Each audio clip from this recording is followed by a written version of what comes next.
TSPSC paper leakage లో Nampally court సంచలన తీర్పిచ్చింది. Paper leakage కి పాల్పడిన 7 నిందితులకు నాన్ బెయిలబుల్ వారెంట్ జారీ చేసింది. కోర్టు విచారణకు గైర్హాజరయ్యారని నిందితులకు నాన్ బెయిలబుల్ వారెంట్ ఇష్యూ చేసింది. నిందితుల గైర్హాజరు పిటిషన్ ని నాంపల్లి కోర్టు తోసిపుచ్చింది. 7 అరెస్ట్ చేసిన కోర్టులో హాజరుపరచాలంటూ కోర్టు ఇప్పటికే ఆదేశాలను జారీ చేసింది.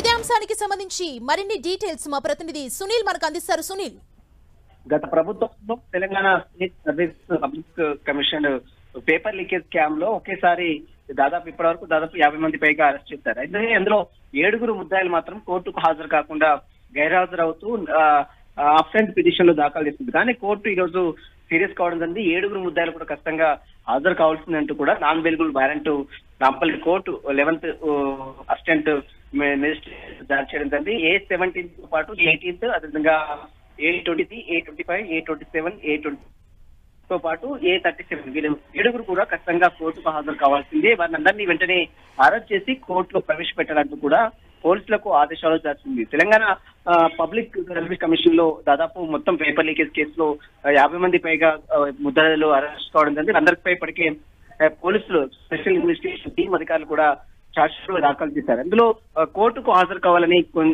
కొందరికి నోటీసులు దాఖలు చేసినప్పుడు కూడా కోర్టుకు హాజరు కాకుండా ఆబ్సెంట్ పిటిషన్ వేయడం, కోర్టుకు హాజరు కాకుండా గైర్హాజరు కావడం సీరియస్ కావడం జరిగింది. ఈ నేపథ్యంలోనే వారందరూ కూడా నాన్ బెయిల్ వారెంట్ జారీ చేసింది. ఖచ్చితంగా వీరందరినీ వెంటనే అరెస్ట్ చేసి కోర్టు ముందు ప్రవేశపెట్టాలంటూ కూడా నాన్ బెయిల్ కోర్టు ఆదేశాలు జారీ చేసింది. సుమా, థ్యాంక్ యూ సునీల్.